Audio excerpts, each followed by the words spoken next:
abrirem comigo suas Bíblias no Evangelho de Marcos, capítulo 1. Dessa feita, nós leremos dos versos 16 até o versículo número 20. Marcos, capítulo 1, do verso 16 ao verso de número 20.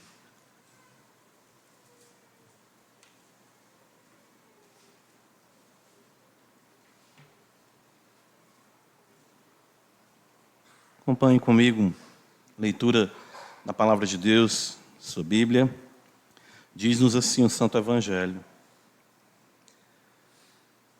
Caminhando junto ao mar da Galileia, viu os irmãos Simão e André, que lançavam a rede ao mar, porque eram pescadores.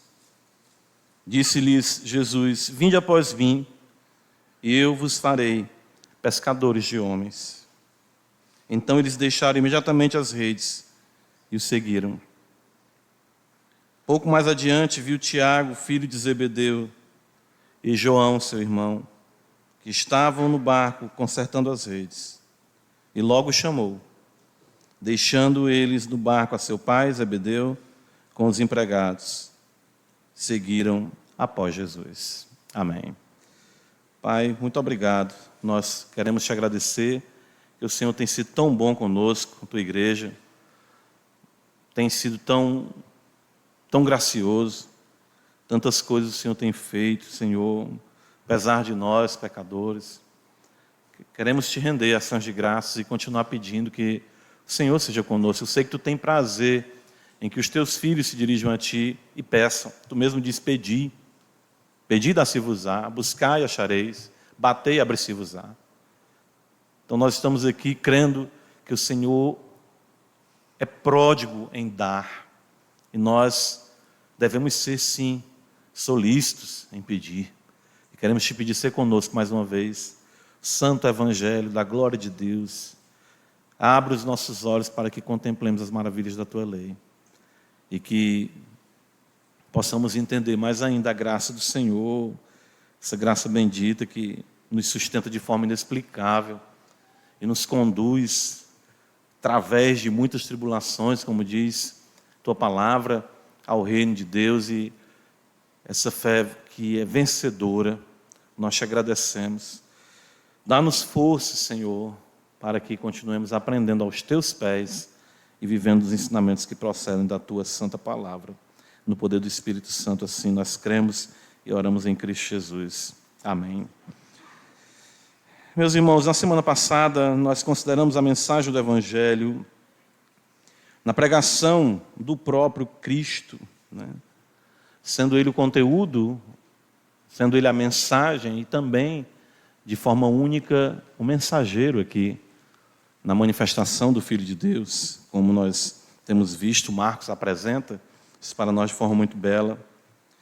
E a sua pregação consistia, como nós vimos na semana passada, no versículo 15, em nos dizer que o tempo está cumprido, né? Ou seja, o Senhor da história, conduziu todas as coisas até aquele momento, até a manifestação de Cristo, e a sua manifestação, claro, estabelecia o fim de todas as coisas. Nós consideramos isso, né? Um prazo de validade foi colocado sobre a história humana. Por essa razão, o sentimento, de fato, a percepção de urgência do fim de todas as coisas, isso permeou a pregação apostólica, a crença dos santos nos primeiros séculos, os primeiros anos da igreja, os primeiros séculos, enfim. E ele afirmou também que o reino de Deus estava próximo. E isso, claro, iria trazer ao homem o arrependimento, a percepção do domínio de Deus e do reino de Deus deveria levar os pecadores, e de fato assim tem acontecido desde então, a se perceberem pecadores por conta de que o dono da casa, o dono dos céus e terra, chegou, estava palmilhando essa terra, e isso traz a percepção ao coração daqueles que o Senhor assim o quer, os seus pecados. O Rei se manifestar nos faz nos perceber nos pecadores que somos, e a resposta em fé era o resultado, vamos dizer, positivo, da ação do Espírito de Deus na vida do seu povo, arrependimento e fé. Por isso que o Senhor pregava dizendo: o tempo está cumprido, o reino de Deus está próximo, arrependei-vos e crede no Evangelho. Agora Marcos nos apresenta o efeito dessa mensagem.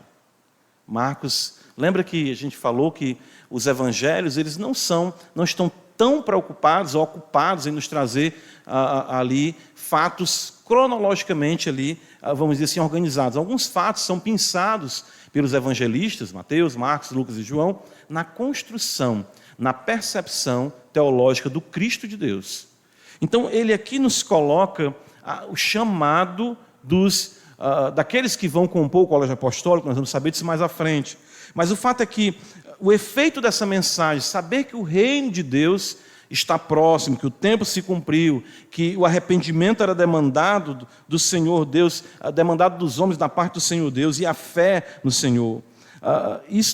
Marcos vai nos mostrar o que essa mensagem ocasionou, e o que de fato a mensagem do Evangelho continua ocasionando quando alcança o coração dos homens. Como Deus soberano atua nessa gloriosa salvação?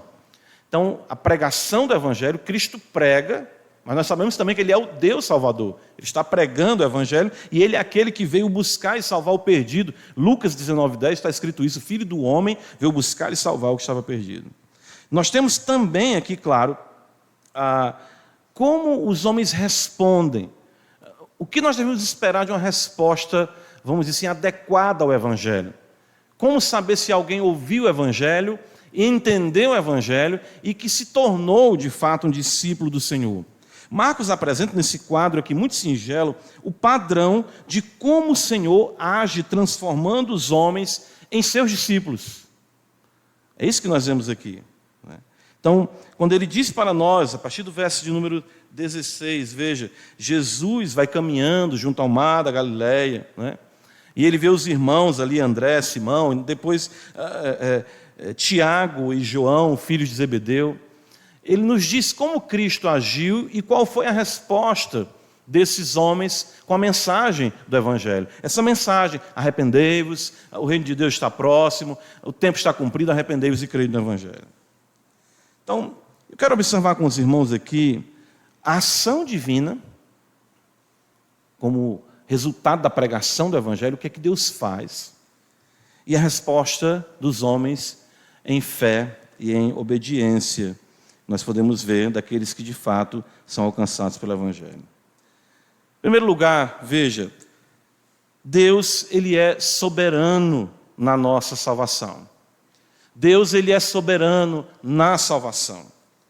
Marcos aqui apresenta Cristo pregando: arrependei-vos, crede no Evangelho. Mas ele não somente prega, como o fato da pregação que acontece aqui no púlpito, ou em outras igrejas que pregam a palavra do Senhor. Paulo vai dizer que é o próprio Cristo pregando, ou seja, o próprio Cristo buscando. Nós temos aqui o Deus Todo-Poderoso vindo buscar aqueles que lhe pertencem, ou seja, Ele busca. E o Evangelho se distingue aqui de todas as outras religiões que vão destacar a busca humana, o empenho humano, a ação humana voltada para a solução dos seus problemas. Ou seja, de que o homem busca Deus, de que o homem ele tem como mudar a sua vida ou mediante a sua religião realmente ser transformado. É bem verdade, nós vimos isso na confissão, tanto na semana passada como hoje, que o homem é religioso por natureza, Deus o fez para si, nós sabemos disso.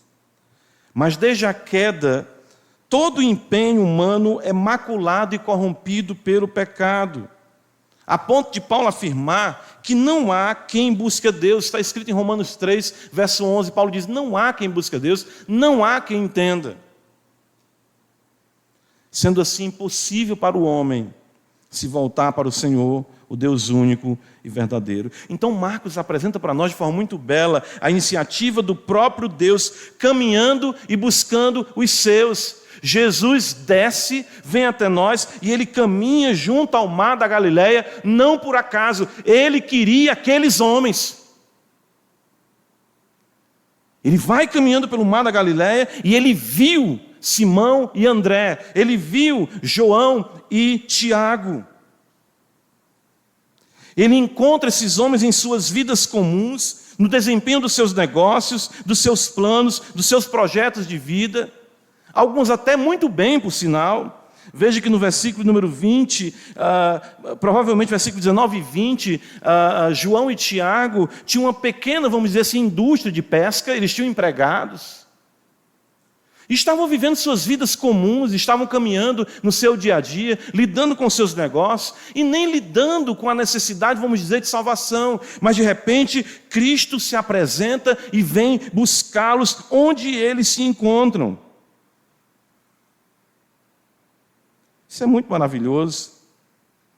O Senhor os vê, o Senhor vai em direção a eles, o Senhor os alcança, e isso tudo é resultado de um amor eterno, incansável e conquistador.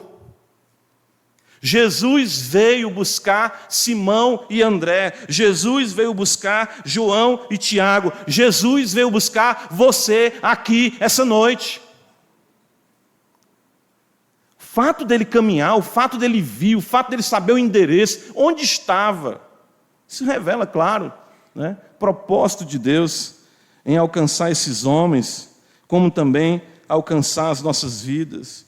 Livro do profeta Jeremias, capítulo 31, veja, o profeta nos diz, Jeremias 31, versículo número 3, de longe se me deixou ver o Senhor dizendo, com amor eterno eu te amei, por isso, com benignidade te atraí. Então, Cristo encontra esses homens onde eles estão. E isso mostra para nós o que é o Evangelho. É Deus vindo soberanamente resgatar, buscar aqueles que lhe pertencem. E prova que tudo isso tem a ver com a sua escolha e não com a nossa escolha. Por isso que no Evangelho de João 15,16, o Senhor disse, não foste vós que escolhestes a mim, mas fui eu que escolhi a vós outros. Maravilha isso. Louvado seja Deus, irmãos, que nos buscou, que nos seguiu, que nos capturou, que nos conquistou.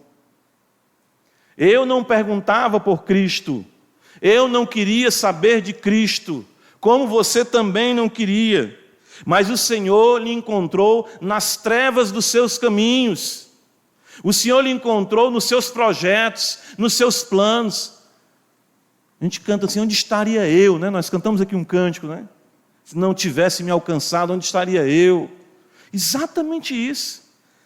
André, Simão, Tiago e João continuavam levando suas vidas, mas o Senhor, de fato, soberanamente, invade com amor eterno a vida desses homens para trazer a eles tão grande salvação.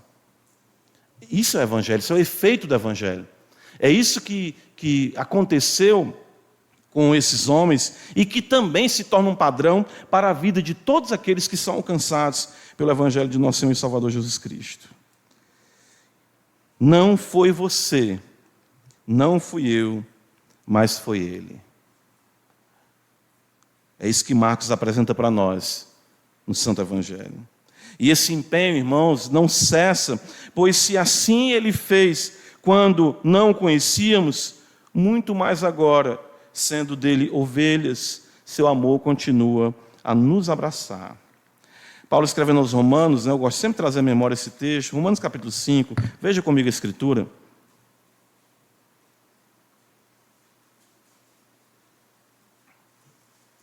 Romanos capítulo 5,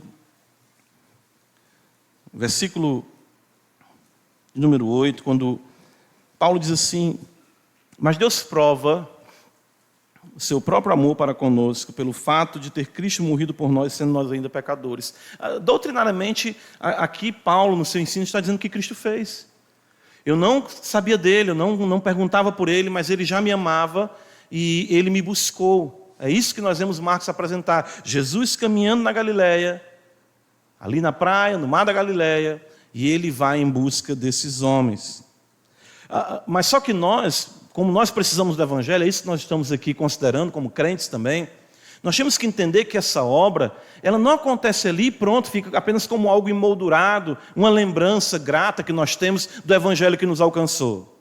Muitas vezes nós vivemos o saudosismo das coisas que Deus fez. Claro, as boas lembranças, muito bom, lembrar o dia em que Cristo nos alcançou, o dia em que Ele nos salvou. Mas Paulo diz no versículo número 9, ele diz, logo muito mais agora, sendo justificado pelo seu sangue, seremos por ele salvos da ira. Paulo diz aqui, porque se nós, quando inimigos, fomos reconciliados com Deus, mediante a morte do seu Filho, muito mais estando já reconciliados, seremos salvos pela sua vida. Veja, Paulo já disse que nós somos reconciliados, mas ele fala, seremos salvos. O Evangelho nos salvou, o Evangelho continua nos salvando, e o Evangelho nos salvará. O que nós aprendemos aqui é que o Cristo que uma vez nos buscou, entenda, uma vez que nos caçou com seu amor e nos capturou, Ele não nos deixará no meio do caminho.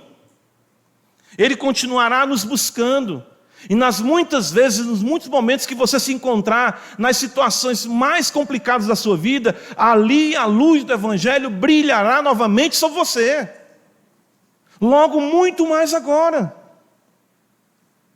Muito mais agora, eu gosto desses superlativos de Paulo. Muito mais, muito mais, muito mais. Interessante que isso acontece de fato com a vida de Pedro, né? O Senhor busca Pedro no mar da Galileia, e nós sabemos do relato bíblico que Pedro nega o Senhor. E o Senhor vai buscar Pedro novamente. Ele pergunta, tu me amas, Pedro? Tu me amas, Pedro, tu me amas, Pedro. Ou seja, o Senhor continua buscando aqueles que lhe pertencem. Essa é uma busca constante. Nós, lamentavelmente, temos como que, por conta do pecado, uma programação para fugirmos do Senhor. Para irmos na contramão daquilo que Deus quer para nossas vidas, mas a todo instante.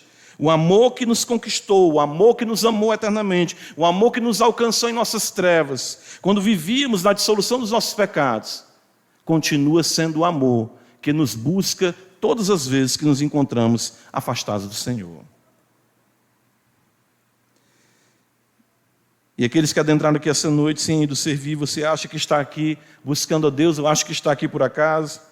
De fato, o que acontece é que você adentrou aqui, você foi convidado para vir aqui essa noite, porque já é o Senhor buscando você para o conhecimento da luz do seu Santo Evangelho. Veja, nessa ação soberana, volta comigo, Marcos capítulo 1, o Deus soberano que busca é o Deus soberano que chama. Então o texto sagrado diz que Jesus caminhou junto ao mar da Galileia, ele viu os irmãos Simão e André, que lançavam rede ao mar, porque eram pescadores, e o Senhor falou com eles, disse, vinde após mim. No versículo 19 também ele encontra Tiago, filho de Zebedeu, e João, e logo os chamou. Percebam aqui, na ação soberana de Deus, ele busca e ele chama. O que Cristo faz quando encontra aqueles que lhe pertencem? Simplesmente ele fala. Ele fala. Isso parece algo tão simples, né? Porque, vejam só, homens que estão conduzindo suas vidas, com seus projetos, com seus negócios, seus planos, e ele diz, venha. Venha após mim. Vinde após mim. Mas, irmãos, aqui não é qualquer homem falando, é o próprio Deus encarnado. Ele fala e tudo acontece. Lembremos que o próprio Deus, lá em Gênesis capítulo 1, diz que ele falou, haja luz, houve luz, apareça a porção seca, apareceu, apareça as árvores frutíferas, a terra produza isso, animais aquáticos, animais dos céus, animais terrestres, domésticos. Ele falou e tudo aconteceu, e ele chegou para mim, para você e disse, viva, e você passou a viver. Essa é a compreensão do apóstolo Paulo. Lembra do texto de 2 Coríntios, capítulo 4? Abre comigo, veja. Paulo diz isso, comparando a nossa regeneração, claro, com um ato de recriação, em que Deus nos salva falando. Por isso que nós somos o povo do livro, o povo da fala, o povo da pregação, o povo do púlpito. 2 Coríntios, capítulo 4... Versículo 6, Paulo diz: porque Deus que disse, das trevas resplandecerá a luz, Ele mesmo resplandeceu em nosso coração, para a iluminação do conhecimento da glória de Deus, na face de quem? De Cristo. Então você estava vivendo sua vida, e alguns até muito bem, no que concerne aos seus projetos, aos seus planos, e Cristo vem soberanamente, busca você, e Ele fala com você, e de repente resplandece no seu coração toda uma percepção do mundo, e de você, e de tudo que outrora você não tinha. O que acontece aqui com Pedro, com André, com Tiago e com João, não é simplesmente a curiosidade de seguir mais um rabi. Não. Até porque os rabis naquele dia, os discípulos se candidatavam a serem seus seguidores. Nesse caso aqui, o mestre por excelência busca aqueles que lhe pertencem. Mas a fala de Cristo no coração de André, de Pedro, de Tiago e de João trouxe uma luz gloriosa, resplandeceu a luz do conhecimento de Deus na face de Cristo, e ali onde havia trevas, resplandeceu a glória de Deus. Isso é algo que os olhos humanos não conseguem perceber. Hebreus capítulo 11, né? Por isso que o autor vai dizer isso para nós, falando da fé, e ele vai dizer que a fé nos faz entender as coisas. E ele diz, em Hebreus capítulo 11, versículo 3, pela fé entendemos que foi o universo formado pela palavra de Deus, de maneira que o visível veio existir, das coisas que não aparecem. Então o universo todo foi trazido à existência pela fala, pela boca de Deus. Quando nós falamos do testemunho que nós damos, da fé em Cristo Jesus, eu creio que todos nós podemos lembrar de como o Senhor nos alcançou. Eu já falei isso aqui outra vez para os irmãos. Eu ouvi o Evangelho e aquilo para mim não fazia sentido algum. Ainda não tinha sido o momento estabelecido por Deus de Ele dizer, venha. Mas eu me encontrava na minha vida, distante do Senhor, em um lugar totalmente inusitado, numa situação nada a ver com a igreja, nada a ver com uma pregação. A luz do Evangelho resplandeceu no meu coração e Cristo disse, venha, você agora é meu. E tudo passou a ser diferente. Tudo ficou diferente.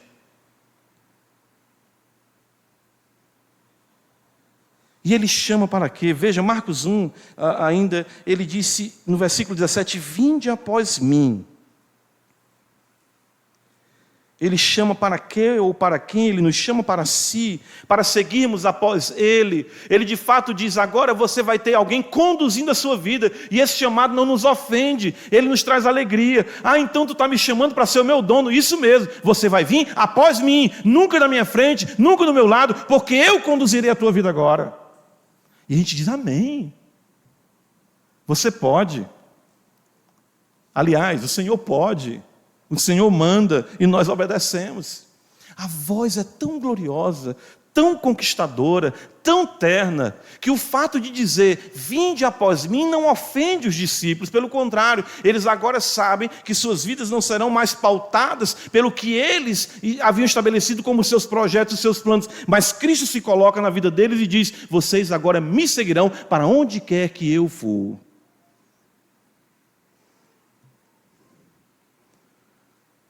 Essa é a bela doutrina do chamado eficaz, que nós consideramos nos 5 pontos do calvinismo. Sua voz rompe a nossa surdez e abre o nosso coração, e nós vamos ali tomados de amor, seguindo aos pés do nosso Senhor, seguindo os pés, os seus passos, nosso bendito Salvador. Atos 16, Lucas registra para nós isso que se dá com a pregação do Evangelho no contexto de Lídia, E é muito belo porque Paulo chega em Filipos e ali não havia um ambiente de uma sinagoga. Paulo procurava levar a palavra na sinagoga e alcançar pessoas com um conhecimento bíblico para entenderem que Jesus era o Messias. Em Atos 16, o texto nos diz que, no versículo 13, no sábado saímos da cidade para junto do rio, Lucas registra para nós, onde nos pareceu haver um lugar de oração, e assentando-nos, falamos às mulheres que para ali tinham concorrido. Falamos. Certa mulher chamada Lídia, da cidade de Tiatira, veja, o nome dela, a cidade dela, o ofício dela, vendedora de púrpura, temente a Deus, tinha um conhecimento do judaísmo, nos escutava. Ou seja, num exercício auditivo, ela escutava. Mas o texto nos diz o que acontece no milagre da pregação do Evangelho. O Senhor lhe abriu o coração para atender as coisas que Paulo dizia. Às margens da Galileia, Deus abre o coração de Pedro, de André, de Tiago e de João. E às margens de um rio, Deus abre o coração de Lídia. Apenas com o seu chamado: venha, me siga. De fato, o que nós observamos é que a sua palavra, a palavra de Deus, nos traz a fé. Porque a fé vem pelo quê? O ouvir. E o ouvir o quê? A pregação, ou seja, a pregação do próprio Cristo. Ao falar, Ele nos vivifica para o seguirmos durante toda a nossa vida. Em outro episódio, registrado em Atos dos Apóstolos, capítulo 13, Paulo prega a palavra, os judeus se mostram empedernidos, resistentes à pregação do Evangelho. Paulo se volta para os gentios e prega a palavra do Senhor.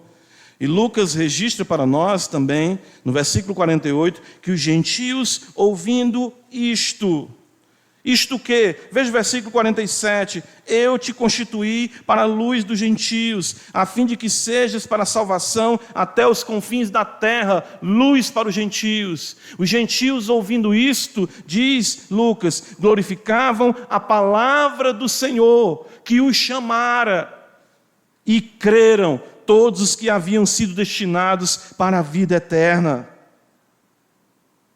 Se você crê, é porque Ele lhe falou. A sua fé, a minha fé, a nossa fé é resultado daquilo que procede da boca de Cristo. A boca de Deus teve proeminência em sua vida e sempre a terá. É por isso que o crente, é por isso que o homem de Deus, a mulher de Deus, sempre querem estar ouvindo da palavra do Senhor para terem mais vida e vida, claro, com abundância. De fato, aprendemos a viver do que Ele fala, sendo assim, seus seguidores. Não é? Por isso que Jesus fala ali para Satanás, citando Deuteronômio 8, não só de pão viverá o homem, mas de quê? Toda palavra que o quê? Procede da boca de Deus. Nós somos gerados pela boca de Deus, somos alimentados pela boca de Deus, somos transformados. E essa noite Ele também diz para você: vinde a mim. Marcos capítulo 1, volta comigo. Observa que, considerando a ação de Deus, ele veio buscar. Então ele encontrou você, né? Não sei se na beira-mar também, como encontrou Pedro, Tiago, né? João, André aqui, mas ele lhe encontrou onde você estava. Nos seus afazeres, nos seus projetos, nos seus planos, o chamou para si, para ser Senhor da sua vida. Qual é a resposta que nós podemos aqui observar ao Evangelho, aqueles que ouvem de fato o Evangelho? Lembra que Marcos registra Cristo pregando: o tempo está cumprido, o reino de Deus está próximo, arrependei-vos e crede no Evangelho. Isso então significa que o próprio Deus vem buscar os seus, chamando-os pela palavra do seu poder. Qual o resultado disso na vida desses que são alcançados? Veja Marcos capítulo 1, o texto nos diz assim, versículo de número 17, Jesus fala: vinde após mim, e eu vos farei pescadores de homens. Então eles deixaram imediatamente as redes e o seguiram. Logo adiante, pouco mais adiante, viu Tiago, filho de Zebedeu, e João, seu irmão, que estavam no barco, consertando as redes, e logo os chamou, deixando eles no barco a seu pai, Zebedeu, com os empregados, seguiram após Jesus. Uma resposta em fé. Agora eu quero que os irmãos entendam aqui algo muito precioso. Fé sem questionamentos. A resposta desses homens aqui é de fato maravilhosa. Eles não questionam, eles não indagam, eles não colocam condições, eles não hesitam, eles simplesmente fazem o quê? Seguem. Que coisa impressionante isso aqui. Quem é você? Não é? Primeira coisa, né? Talvez, alguns creem que há um certo conhecimento da parte dos discípulos, registrado no Evangelho de João, ali mesmo, alguns eram discípulos de João Batista, mas o fato é que eles não questionam nada. O fato é que eles não colocam condições, eles não hesitam, vou ou não vou, vale a pena ou não vale, sigo ou não sigo, invisto minha vida nisso ou não, eles simplesmente seguem. E assim se dá a verdadeira salvação. Ou seja, o poder da palavra, a revelação do Deus bendito, a manifestação da beleza de Deus no seu Cristo, no poder do Espírito Santo, silencia o homem que, admirado e tomado da glória, se rende aos pés do seu Salvador. É isso que se dá conosco. É isso que se dá quando alguém de fato se converte. É por isso que isso hoje tem se tornado algo tão difícil da gente apurar ou perceber. Por quê? Porque as pessoas hoje parece que chegam numa igreja ou ouvem uma pregação e tem muitos apontamentos e muitas questões. Deixa eu ver aqui se eu vou realmente ficar nessa igreja. Deixa eu ver se essa pregação está de acordo com aqui. Hoje eu tenho acesso aqui a um aplicativo do grego, alguma questão aqui também do hebraico. Deixa eu ver quem é, o que é que está sendo dito. Claro, eu sei que nós devemos ter critério, mas o fato é que a salvação, quando se dá, ela consiste no maravilhar-se ante a beleza do Cristo de Deus. É isso que acontece com eles. E olha que para eles, no caso aqui, André, Pedro, Tiago e João, era mais complexo isso porque eles eram judeus, criados na tradição judaica, e já tinham ouvido falar de tantos que se diziam Messias, tantos que se diziam Cristo. E eles poderiam dizer, não, peraí, quais são as tuas credenciais? És tu da casa de Davi? Quem é tua mãe? Quem é o teu pai? Estudaste com quem? Um judeu, tanto que os judeus hoje, até hoje, eles, quando ouvem alguma coisa de Cristo, eles não, blasfemam até, zombam, criticam. O fato é que, irmãos, quando o Espírito Santo revela Cristo a alguém, ele silencia aquele coração. Porque aquele coração é tomado pela admiração. Quem é que teria coragem de chegar, né, dessa forma como Cristo chegou e disse, vinde após mim, eu vou fazer de você um pescador de homens. Não é isso que acontece em Atos dos Apóstolos? Abre comigo em Atos capítulo 9.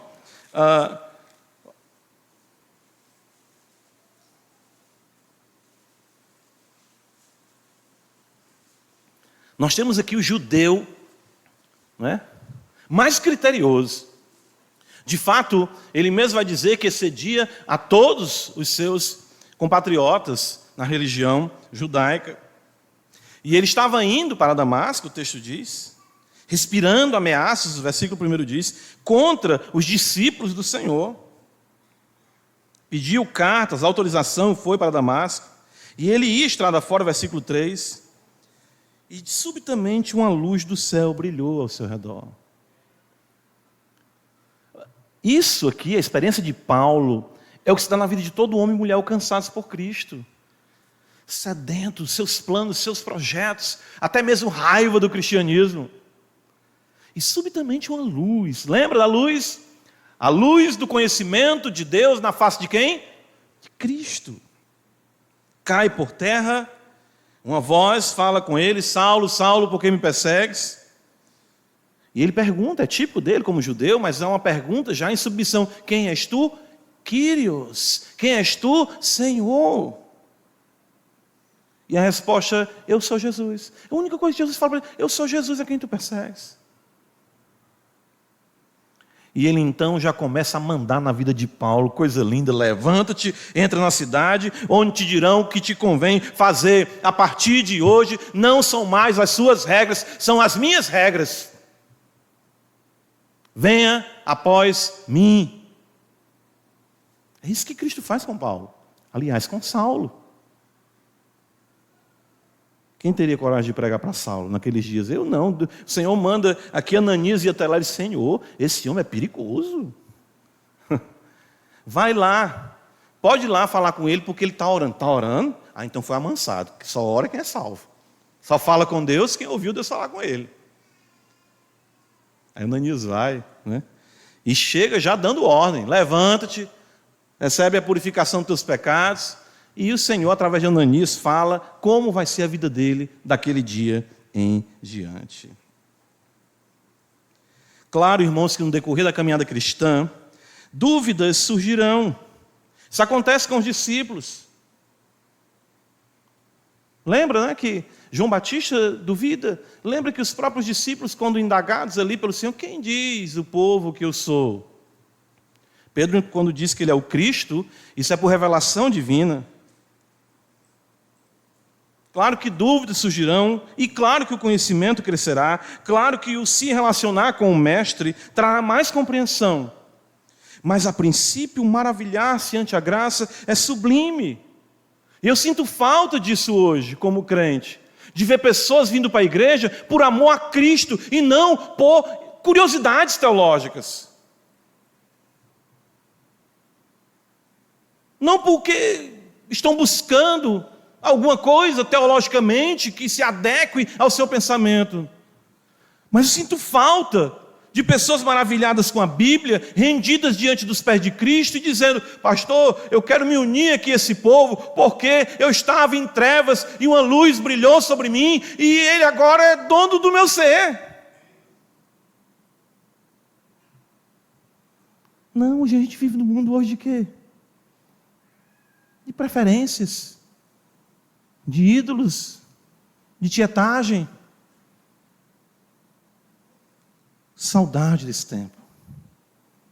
Pessoas rendidas pela glória e dizendo: pastor, entra aqui, eu não me sinto nem digno de estar aqui. Me lembro a primeira vez que eu entrei numa igreja evangélica, eu converso isso, minha esposa fala dessa experiência também. Só de estar no meio desse povo, eu me sentia: meu Deus, tão apequenado, tão sujo, eu tão pecador, eu não sei de nada. Mas não, hoje em dia tanta coisa, tanto questionamento. O correto, irmãos, é que esse maravilhar-se a cada dia cresça no relacionamento com Deus vivo. Veja 2 Pedro capítulo 3, Pedro diz para nós, né, no último versículo ali, os irmãos conhecem, ele fala: antes cresceis, 2 Pedro 3,18, na graça e no conhecimento de nosso Senhor e Salvador Jesus Cristo. A Ele seja glória, tanto agora como no dia eterno. Claro que nós vamos crescer, mas primeiro nós seguimos. Depois nós entendemos. Eu creio para entender. Eu não entendo para crer. A revelação, Cristo se apresenta a mim, e eu creio nele. E depois eu vou conhecendo ele, mais e mais, como os discípulos foram conhecendo, convivendo com ele. Irmãos, a salvação, enfim, não é uma satisfação de Deus a nossos questionamentos e dilemas, mas o ato de Ele se doar para nós, nos plenificando com a visão beatífica da sua glória, que a cada dia pacientemente nos ensinará. Por isso que Ele diz: venha após mim. Hoje, o Senhor pode calar todas as tuas dúvidas e dores, com a revelação bendita de quem Ele é, mediante a palavra da sua boca. Então o que acontece é que você chega aqui cheio de problemas. E ainda nós, como crentes, precisamos do Evangelho. Por quê? Porque nós perdemos, vamos dizer que esse feeling espiritual, né? De chegar aqui sofrido, cansado, abatido, desanimado, e querendo explicações. E nós não recebemos nenhuma explicação de Deus pelo que nós estamos passando. Mas acontece algo maravilhoso. Simplesmente numa palavra de oração, quando o irmão diz assim: Jesus, tu és tão maravilhoso. Você cai em lágrimas. Os problemas continuam, as lutas continuam, mas sua alma está satisfeita com a luz da glória que resplandece sobre você. Marcos capítulo 1, volta comigo, caminhando aqui para a nossa conclusão. Nós temos fé, sem questionamentos, e nós temos uma obediência. O texto diz que esses homens, eles seguem e eles deixam imediatamente as redes. No caso, nós temos aqui de Tiago e João, eles deixam as redes, estão consertando as redes também. Os discípulos André e Pedro, diz no versículo 18, que eles deixando imediatamente as redes seguiram, estavam pescando. No caso de João e Tiago, estavam consertando as redes e tinham empregados ali com eles e também o seu pai. Mas esses homens são tão tocados pela palavra de Cristo que em suas atitudes eles revelam a primazia da mesma em suas vidas. Eles têm ali, pai deles, um pai para um judeu, irmãos, substituir aquela liderança, aquele compromisso, aquela lealdade, ou ter alguém acima do pai era algo impensável.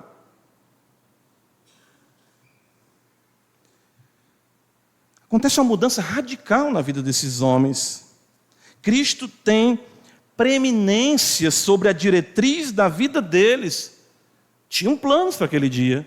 Consertar as redes para quê? Para pegar peixe. Para que esse peixe? Para alimentação, para venda, pagamento dos funcionários, andamento da empresa, subsistência deles. Uma parceria com o pai, um empreendimento familiar, pensando aqui em Tiago e João, André e Pedro também, né, irmãos aqui também, buscando seu sustento, mas a diretriz de Cristo tem preeminência.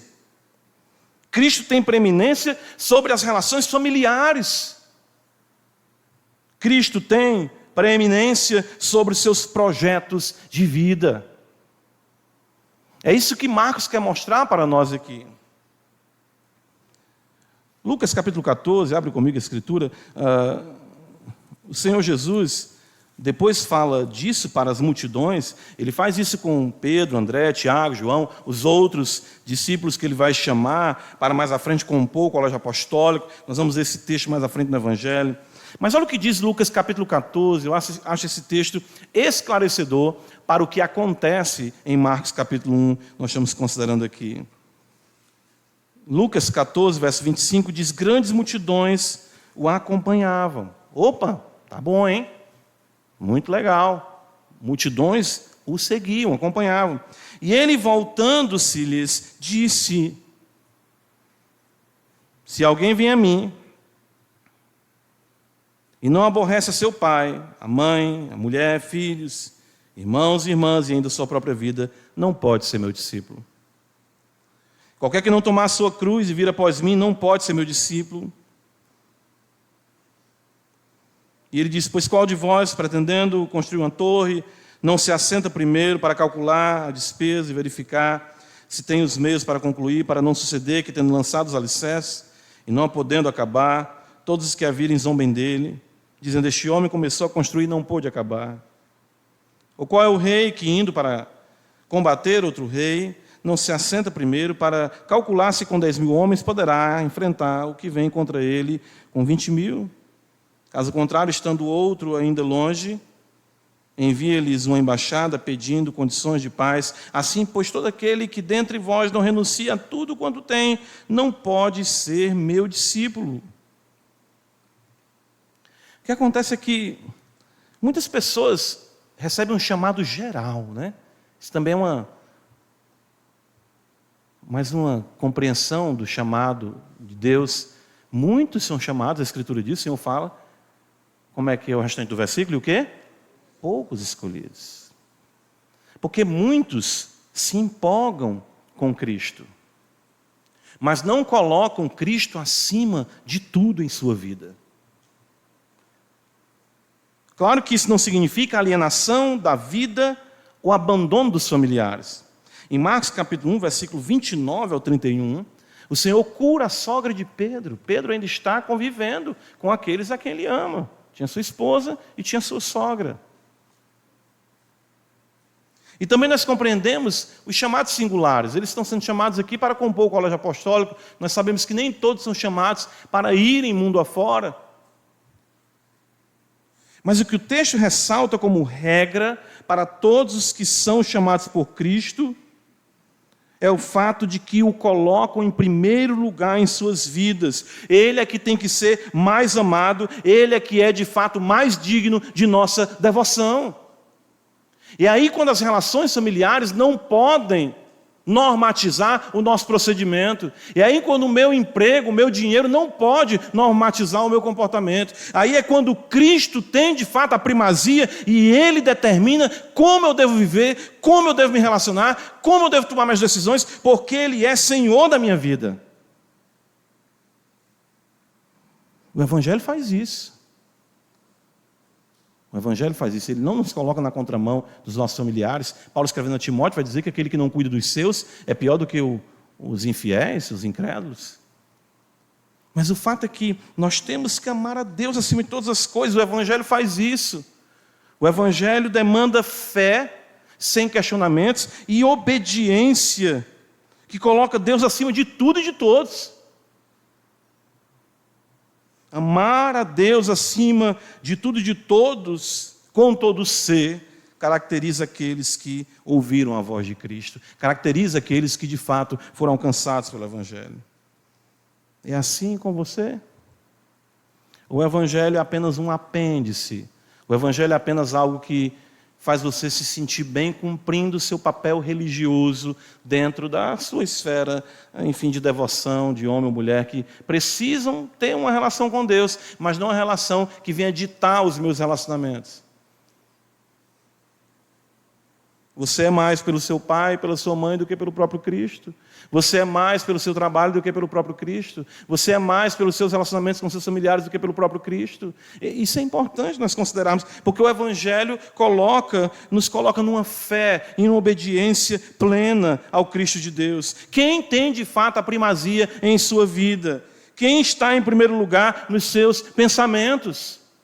A quem você teme desagradar? Não é isso? O temor do homem ele é muito determinante, viu?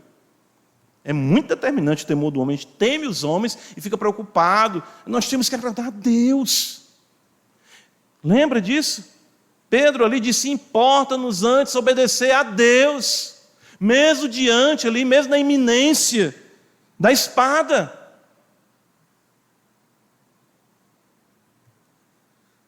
A salvação, irmãos, citando Jonas 2,9, pertence ao Senhor. A salvação pertence ao Senhor. Isso aqui é sublime.